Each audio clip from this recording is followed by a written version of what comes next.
Ever pondered over the art of boiling the perfect corn on the cob? Well, fret not, because today, we're diving into the simple yet crucial steps to achieve corn on the cob perfection.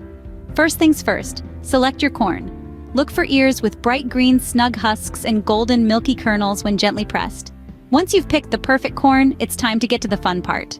Begin by peeling back the husks and removing the silk. Now here's a tip. Don't discard the husks.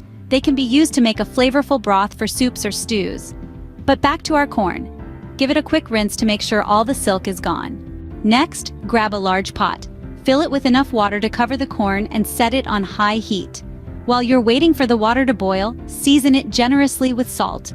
This is an essential step, as the salt in the boiling water will penetrate the corn, seasoning it from the inside out. As soon as the water hits a rolling boil, gently place your corn in the pot.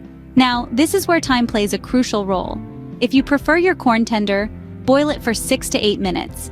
But if you like it a bit more on the crunchy side, 3 to 5 minutes should do the trick. Once the time's up, use tongs to carefully remove the corn from the boiling water. Pat it dry and slather it with a generous amount of butter.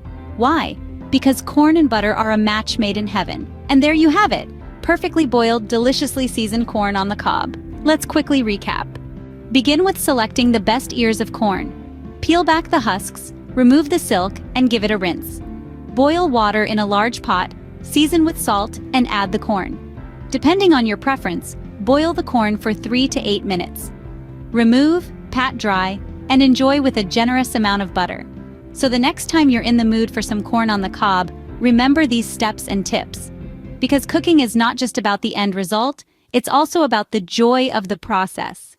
Enjoy your meal, and until next time, happy cooking.